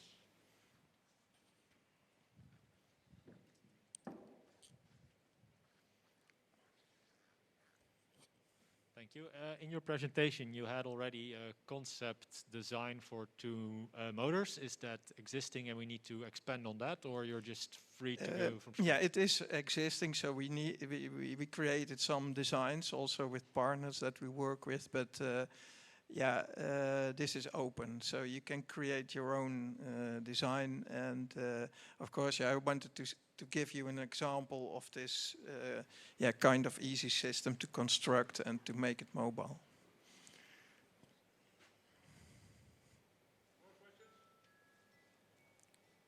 Right on time. Okay, that's the timer. Thank you very much, Mr. Maarten Klomp from Saluki Motors.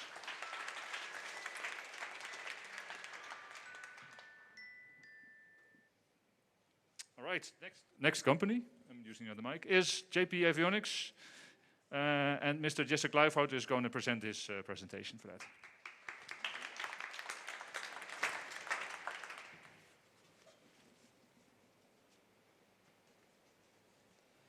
Thank you, and good morning for being here. My name is Jesse Kluifhout. I'm from JP Avionics. We mainly modify general aviation aircraft, mostly on avionics basis, but sometimes also for mechanical or different engines. Then you can think of conversions from an F-gas engine to a diesel engine, for example. With the Dragonfly project, we are also involved. We are 1 day in a week working here on the Dragonfly, supporting as an aircraft maintenance engineer. Our project for the Dragonfly is a belly configuration which should hold 4 batteries. The Dragonfly will have 6 batteries in total. Due to weight and balance constraints, 4 of them will have to be installed under the fuselage. There is a preliminary design, which you can see in the images, and there is a need to design a new fully compliant product. So it's not only making the design, but it's also fabricating it and installing it on the Dragonfly. And it's also intended to be flown with this modification. Yeah, the design is also, you have to take in considerance the design specifications. So you should, the design should conform to all the design specifications. The cowling should be designed as well for sufficient cooling. There is a lot of heat generated in the batteries, so there must be sufficient cooling for that. And then you have, of course, also aerodynamical profile, so you want least amount of drag as possible. And also the construction must be such that it's safe, and if you make a hard landing, it shouldn't drop off. So basically that's the project we have for you.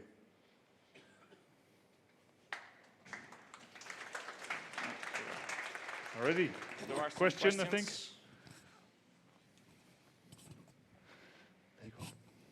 So in this project, we would have to design the battery compartment. Is the layout of the battery pack itself already defined, or is that also up to us? Yes, the batteries, those are already ordered, and they are actually here. So you have to work with these products, and you have to design your project around those batteries. Okay, thank you. Are there any more questions? One in the front here, Masoud. There you go.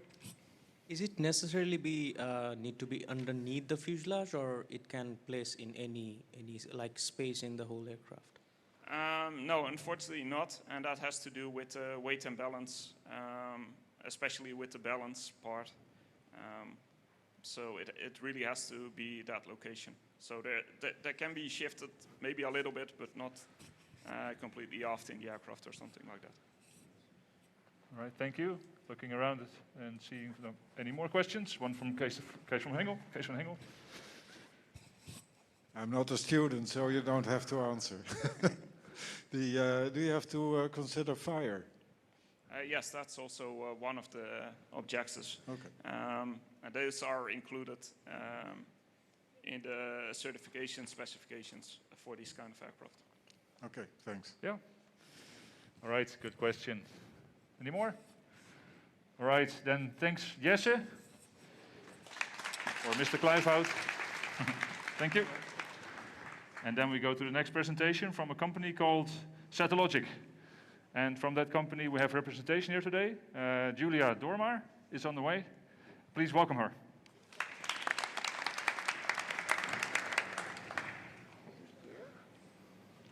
And I think there's a co-host online through Teams, which is Mr. David Villaseca. Do I pronounce that correctly? Perfect. Great. Can everybody hear David? David Villa, can you say something? Something? Yes. Can you hear me, guys? Perfect. Excellent. So welcome and thank you very much for having us. This is actually our very first presentation of Satellogic here in the Netherlands. So you are our first audience, and this is a premiere for us, so a very special moment. My name is Julia. I work in the people team in Satellogic, and Vila, my colleague, heads up research. Quick show of hands, who has heard of Satellogic? 1, 2, 3, 4. Excellent. Okay, so I'm going to do a quick introduction, and I hope that over the coming days and months and years, you will all, have a connection with Satellogic, and you will follow our company. So we were founded in 2010, by two Argentinians in Argentina, with the mission to build a fully scalable Earth observation platform, and to build that in a way that information, geospatial information provided by our satellites would be affordable to every single business and every single organization and institution in the world. And this is the mission that we have followed for the past 11 years. We are now a company of about 340 engineers across the globe. We have teams in Argentina, teams in Uruguay, in the United States, and here in Europe. And we currently are starting a new manufacturing site here in the Netherlands, which is very exciting. Just at the end of the year, we have signed our manufacturing building in Berkel and Roderijs, so just around the corner. And there we will be scaling up our satellite manufacturing to produce 25 satellites per quarter at full capacity. So over the coming year, we will be starting our recruiting here in the Netherlands. We will ramp up our production, and we will be working on our goal, which is to be able to provide weekly world remaps of the Earth, a picture of every square meter on the Earth on a weekly basis by 2023, and daily world remaps by 2025. So as you can see, we are a very ambitious company of really motivated engineers from all different functions and domains. We have big goals and we have big dreams. As of last week, we're actually also listed. We're a tech company listed on NASDAQ. And again, we're super excited to come here to the Netherlands and to build our manufacturing site here. And super excited to also engage with students who want to support this mission, who want to apply their knowledge, and who want to work with us on really breakthrough technology. I'm going to let Vila present our project, and I will be around also after the presentations if you have any questions about Satellogic. Okay, thank you, Julia, for the intro, for the context. That was great. So now jumping straight to the project. This is about manufacturability, because given that we are opening the new facility there, we thought it was going to be fun to do something about manufacturing satellites, right? So this proposal is about a filter inspection tool, okay? This is about optical filters, transmission filters that are really used in satellites, but are also used in many other systems with optical components, right? And there is a particular configuration for this kind of systems where you put the filter really close to the sensor, right? And in those cases, each tiny defect on the filter could be a huge problem. So there is a time-consuming step during the quality acceptance, quality assurance steps of the manufacturing. There is a lot of work, and now it's being made mostly manually, right?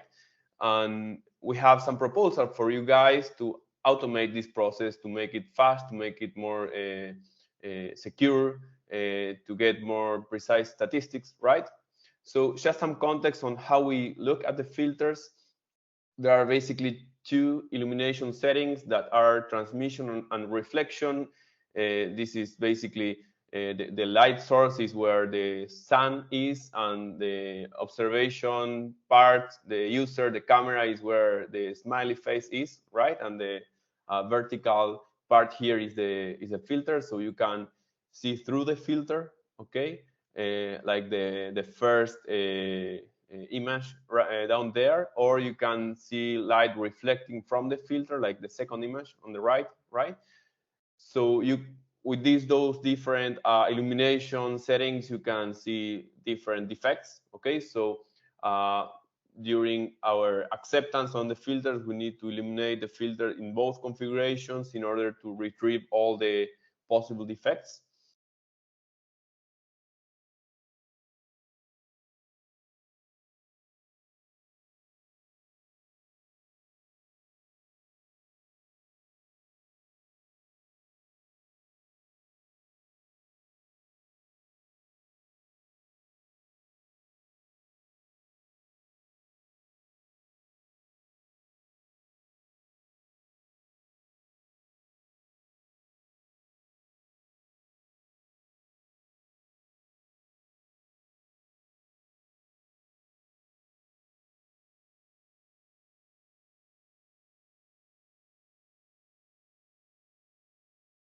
Microscope, with a camera, and with both lighting configurations. Then there is a filter holder where we place the filter, and there is an operator going through all the filter, taking pictures and making sure no defect is missed. And for each of the defects, there is some marking with the position within the filter, measuring the area of the defect, etc. So if we can move to the next slide, please, where is the specifics of the project. Here, the goal is to design, manufacture, and test an automated platform to measure the optical filters, right? So in order to do that, we need to implement a metric. We need to understand, given a list of filters, we need to test them and get an order of quality among them, right? The most interesting metric for us is the total surface of the defect. Okay, we call defect all the places where the transmission of the filter is not a nominal transmission. So a defect could be something that is obstructing light from passing, or allowing more light to pass. Okay. As a byproduct of this measurement, like the go no go measurement, we need to manufacture a report describing the filter for traceability, to understand if there is a problem with that filter afterwards, what happened, how that filter looked at the beginning of its lifetime, right? And the main goal and the problem to solve here is to minimize inspection time and operator interaction, right?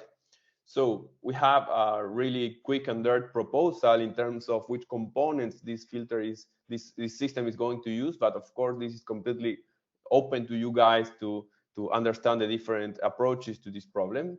So we are thinking really high level in terms of a filter holder, a positioning stage, so we can change the position of the filter and get pictures on different parts of it. Optics microscope, or a device to capture the information with a camera. Okay, both reflection and transmission illumination sources, and some kind of terminal or interface that the operator is going to use to change the filter, to set the start of the procedure, to get the report, and that kind of interaction. So that will be all in terms of the description of the project. So thank you very much, and if you have any questions, please shoot.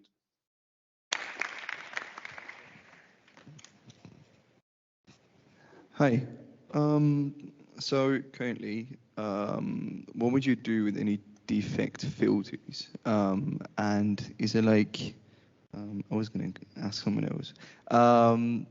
So basically, once you know what these filters are like in terms of defects, what do you do with them? What's the goal? That kind of stuff. Okay, there are two consequences of getting to know the nature of the filter, right? First consequence will be to accept or discard the filter, right? There is a threshold somewhere, and if the amount of defects or the total area that is defectious is bigger than a certain number, then we discard the filter. We return that filter to the manufacturer. If that number is too high, then we have a conversation with the manufacturer and try to change the process they are using, okay? And then there is a second step that is for the filters that are accepted, we take the quality report and from that report, we manufacture a mask that then all the image processing pipeline knows that mask and knows where it needs to correct the value of the pixels or the image for that particular filter on that particular satellite. Okay, so it's both quality acceptance and then calibration. Okay, second follow-up question actually. How long does a current inspection take? It depends on, it's not a really streamlined process. It highly depends on the operator and the filter in particular. So I will say in the order of hours.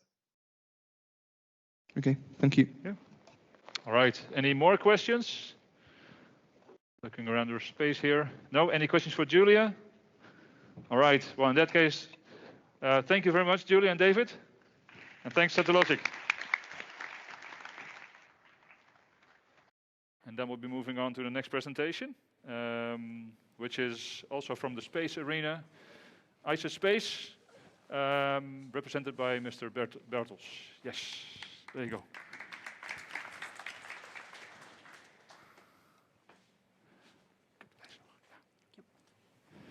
Hi everyone, I'm Erik Bertels and I'm from a company called ISA Space.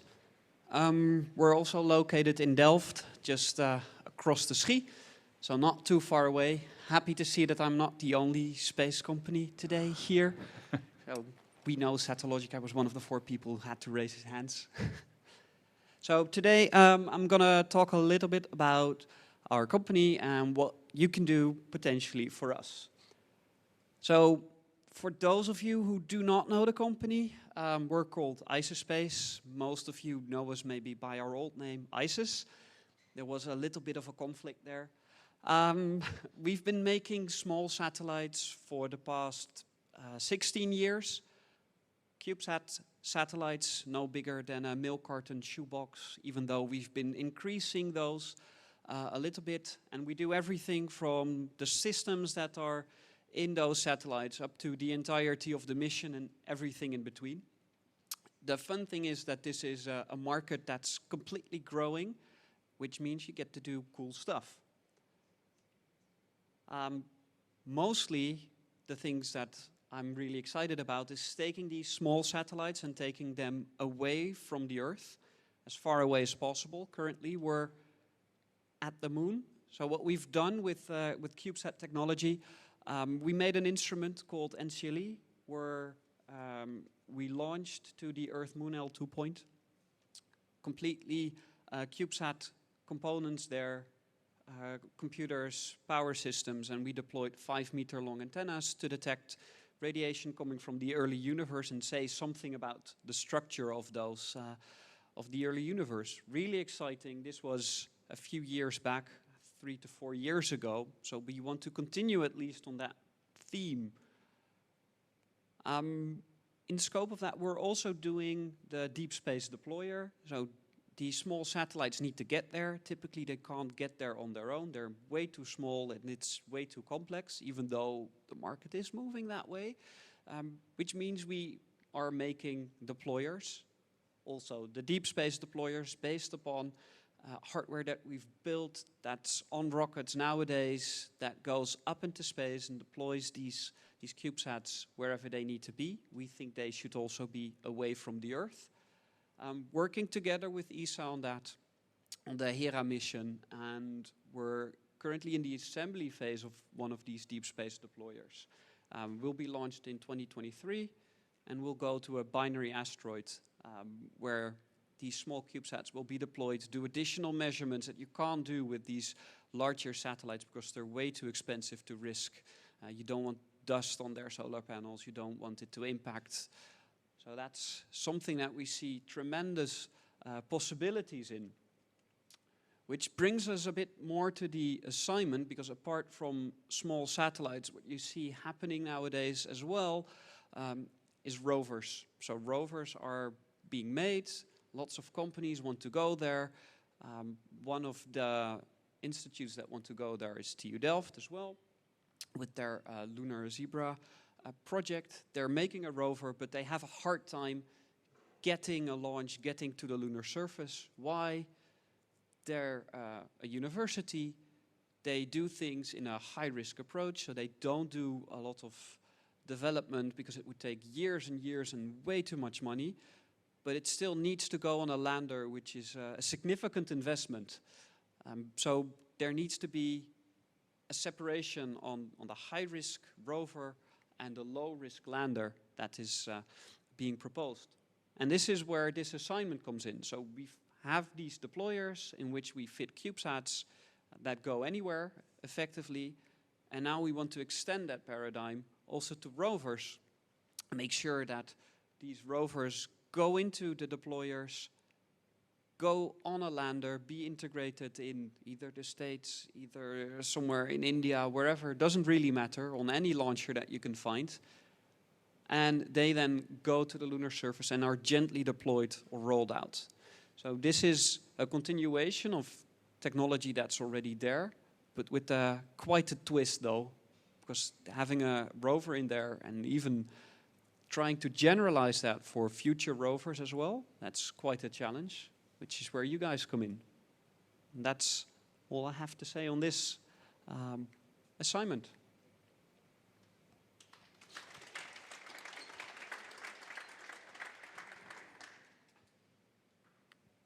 Any questions? I have a question here in the front. Yep. I actually worked on Lunar Zebra. I did my internship there, so I definitely know about the problem that we have with the landers and deployers, etc. Our problem is more that we don't know which lander that we're going on. You being the middleman or deployer in this case, how do you do that? Do you have more contacts? Do you have more info about the lander? How is that different from what we have at Lunar Zebra? Yeah, it's a little bit different. So part of our company is also in the launch brokerage. So we know the launch field, if you will. So we've launched on all major rockets. And we also have quite warm contacts with almost everyone who wants to go to the lunar surface. America is doing really great right now. They have 3 independent landers. 2 of them are supposed to touch down this year, all commercially driven. We all know them. So that's one. The Indians, we've flown with them lots of times. We know that they want to go back to the moon. Israel is also trying again with Beresheet 2. So there are lots of contacts that we have. So that also means that making a standard interface, if you will, in the middle that can adapt to many of these lunar landers is something that's quite natural to us, because we have the contacts. We've done it before on rockets, so it's also not a new process that we're looking at. So that's where I think we're a little bit differently positioned than when you're coming at it from a university point of view. Okay, thank you. Yeah. Any more questions? All right, then I want to thank Erik Bertels. Yep. So, Aerospace, thank you very much. And then we move over to the last speaker. And I actually thought we were not going to keep it within the time window that we had. But it looks like we're safe, which means you can all go for lunch soon. Next speaker is from a Dutch initiative, the Team NL. And we have here today, I'm not sure, is it the CEO of Team NL? Team leader, Rick Boerma. Welcome. Thank you. So I'm Rick Boerma, team leader of Team NL Air Racing, and what we do is we want to promote sustainable aviation, and we do that by developing an electric race plane and then competing with that race plane in RSE That's the world's first all-electric air race. It's based on the Formula 1 air racing. So this is a render of our aircraft. So it's going to be a contra-rotating propeller setup. So it will have two propellers, which even pushes the performance a little bit further than we can get with only a single propeller, because it eliminates the swirl of the prop wash. So our goal or task to you is to figure out what would be the best landing gear to pursue our goal in winning RACE, to be the fastest. So on the previous render, you could have seen that we rendered it with a wing-mounted landing gear, but it's open, it's up to you to determine which one is actually better, which one is lighter, which one has less drag. So you have two different landing gears. So one is the fuselage-mounted landing gear on the Sharp Nemesis that has won many races on the Reno Air Race. But there is also the wing-mounted landing gear, which is outside of the prop wash, which is another benefit, but it has some other complications as well. On the Arnold AR5, which is also a winner of multiple races at Reno. So it's a fast sport. We want to fly roughly at 420 kilometers an hour. We can fly with 150 kilowatts of power. And we can even have a 25 kilowatt boost for a duration of 30 seconds. So our task is spread out across multiple disciplines. So it's dynamics and seeing how the landing gear will react during a drop. It's structures, it's aerodynamics. Manufacturing and cost are also important to consider. So you can do a lot in this task, I think. So I have a little video if it starts. I think if you press the button, it works.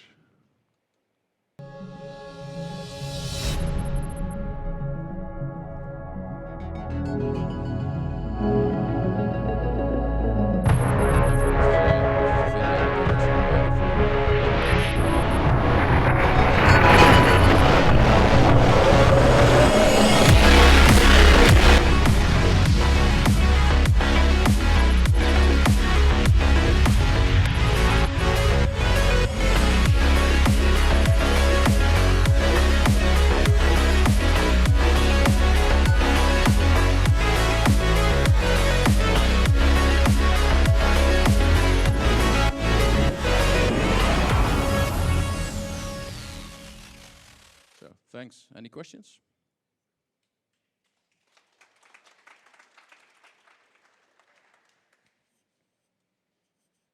I see a hand in the back. There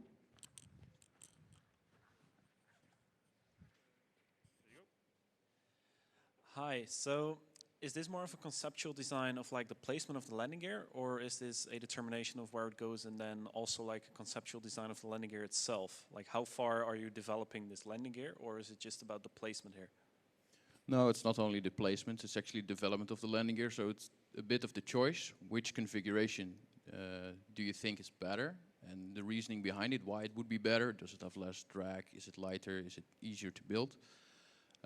But also then continuing doing the design, so making the landing gear and then eventually testing it.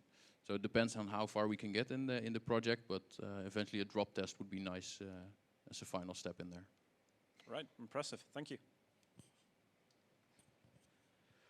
Just a sort of follow-up question, but it is still between those two landing gears. You cannot like fully change the design, for example, to a retractable as it's more beneficial for drag. No, we're obligatory to have a fixed landing gear. So that's just the rules by the race. We need to have fixed pitch propellers and fixed landing gears. I had a question. That was the same question, apparently. All right, any more questions? No? Give me a second. Okay, thank you.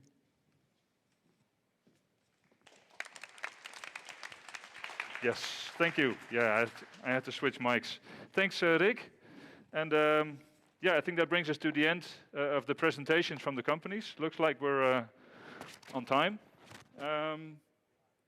Let me see what's left for today. I'm looking at John. Not sure if there's anything left to say from his side. From my side, I think there's an afternoon program that I'm sure John will say something about. In a moment, you're all free to go out for lunch. I'm afraid I did not arrange lunch for you guys. I did arrange some lunch for our guests. But luckily, the canteens are open again this week, so there should be plenty of food on the campus, unless you brought something yourself. I think we had some amazing introductions of assignments from these, 14 companies. Thank you very much for pitching your assignment. And today, the students will figure out what their preference is, and then probably by the end of tomorrow, we're going to know which team is going to be assigned to which assignment. And I think all the supporting teachers or the coaches are also on the project sheet. That will all be available on Teams, or is already available on Teams. So should you have any questions, don't hesitate to approach the designated team coach when you are tasked with an assignment. For today, if there is an opportunity to mix and match, feel free to do that. Some of them are still available. Some have already left, unfortunately. Please keep in mind the rules, so please wear the face mask and try to keep your distance, and then I'm sure we'll all get there. So that's it from my side. John? Okay. Does it work? Can you hear me? Yep. Yeah? Okay. Now, a long morning. There's a lot of information. Very nice assignments, but I can also imagine that it is, okay, what is in it and what about? Now, let us see what it will be. Check the information on Moodle. All the project manual, the planning, all the assignment descriptions as presented are now available on Moodle. Maybe some of the company supervisors will be still here the upcoming half an hour. If possible, within all the rules, you can make some contacts and ask questions. Discuss it in your team, meet your team, make your selection and send it by email before the end of the evening, at 10 o'clock this evening. Then tomorrow we will investigate it all and make a summary out of it, and hopefully we can match every team to one of the top 3 selected assignments. We will do our best to get it done by the end of the day tomorrow, but ultimately Thursday, 12 o'clock, you will know what it will be. For now, it is a break to have lunch, to meet each other. And at 1 o'clock, we start then with a lecture about how to set up the first phase of the project. So I ask you to be back here at 1 o'clock. And in the meantime, use your time, what you can do, and maybe already set up your email. Overall, this was the start. I started this morning with maybe a bit starting with a lot of feelings. Okay, what will it be? It is quite different compared with year 2. Everything was specified there. Now it is all open and all in your hands. But take it from the other side. It is now in your hands. It is your project. It is your team. And it is in your hands to do it together with all the supervisor companies and make out of the assignments what you are maybe interested in to develop yourself in knowledge, in skills, in your professional attitude. So take that time, and then I hope and I wish for you that it will be a very nice, successful semester, and that we end up in July with very nice, exciting results, also in this building, but with complete different floor and energy and all what it is in. Now, you saw it on the movie, and that is what we wish you that will also be your experience. That's it. See you back at 1 o'clock, and take your time now what to do. Thanks. All right, thanks everyone.